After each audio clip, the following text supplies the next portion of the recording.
بالله من الشيطان الرجيم. بسم الله الرحمن الرحيم. نحمده ونستعينه ونستغفره ونؤمن به ونتوكل عليه ونعوذ بالله من شرور أنفسنا ومن سيئات أعمالنا. من يهدي الله فلا مضل له ومن يضلله فلا هادي له. ونشهد أن لا إله إلا الله وحده لا شريك له.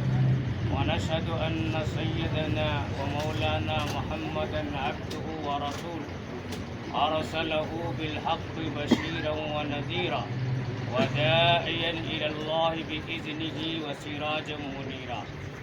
وقال تعالى في القرآن المجيد والفرقان الحميد: يا أيها الناس اتقوا ربكم الذي خلقكم من نفس واحدة وخلق منها زوجها وبث منهما رجالا كثيرا ونساء واتقوا الله الذي تساءلون به والأرحام إن الله كان عليكم رقيبا. وقال تعالى في القرآن المجيد والفرقان الحميد: يا أيها الذين آمنوا اتقوا الله حق تقاته ولا تموتن إلا وأنتم مسلمون.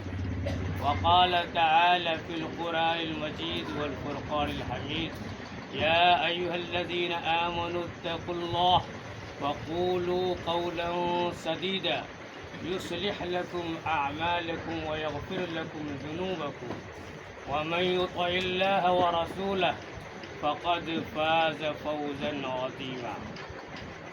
قال النبي صلى الله عليه وسلم: إن أعظم النكاح بركة أيسره مؤونة. وقال عليه الصلاة والسلام: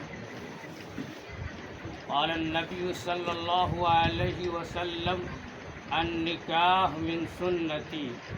فقال: فمن رغب عن سنتي فليس مني، أو كما قال عليه الصلاة والسلام. بارك الله لنا ولكم في القرآن العظيم ونفعنا وإياكم بالآيات والذكر الحكيم.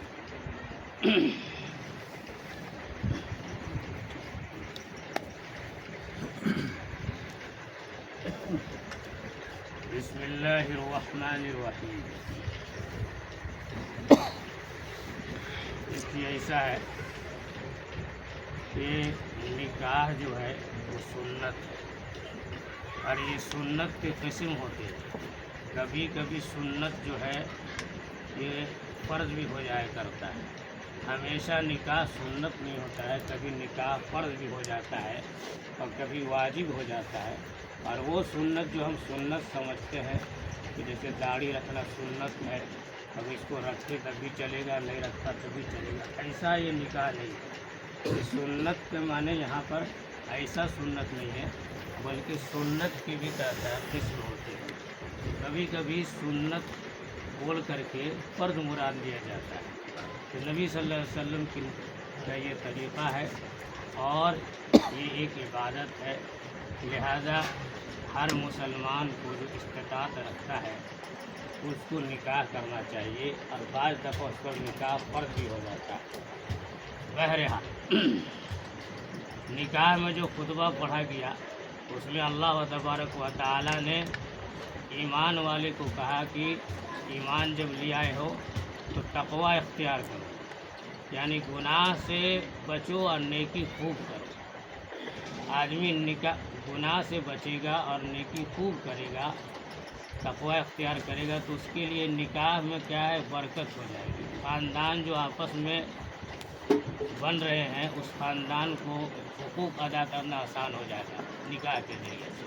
اسی سے نکاح میں اللہ تعالیٰ نے تقوی اختیار کرنے کہا ہے کہ ہر کا ایک حقوق ہے، سب کے حقوق کو ہم بجا لیں. تو آپ کا نکاح عمریز صاحب، آپ کا نکاح پڑھایا جا رہا ہے. آپ رہنے والے ہیں بابون باغ، دوبڑا پہاڑا تھانہ آپ کا پاڑا ہے، ضلع پورنیہ بنگال کے آپ رہنے والے ہیں. آپ کی نکاح کی وکالت حافظ محمد امین الدین صاحب جو یہاں کے امام بھی ہیں، جھاردا کے رہنے والے ہیں، پرولیا ان کا ضلع ہے بنگال۔ گواہ 2 گواہ ہونا ضروری ہے۔ پہلے گواہ عراف الدین صاحب کا بابول بار ٹکڑا پاڑا تھانہ پاڑا ضلع پرولیا بنگال۔ دوم گواہ شیخ ارشد صاحب ابن عابدین مخدوم، یہ بگانڈی کے رہنے والے ہیں، جھالدہ ضلع پرولیا بنگال۔ آپ کا نکاح میں بحیثیت اسد اللہ قاسمی حافظ غیاث الدین صاحب کا فرزند ہوں، رہنے والا ہوں میں آسنسول کا۔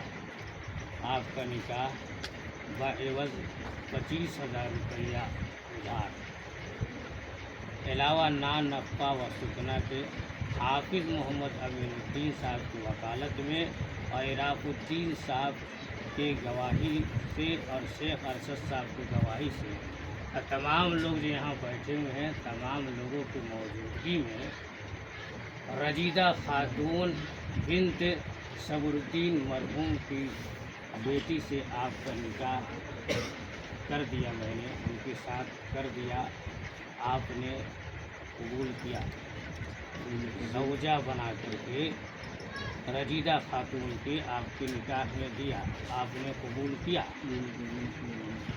حافظ محمد امین الدین صاحب کی وکالت میں آپ کا نکاح کیا جا رہا ہے، اور 2 گواہوں کی موجودگی میں عراف الدین صاحب پہلے گواہ، دوسرے گواہ شیخ ارشد صاحب ہے۔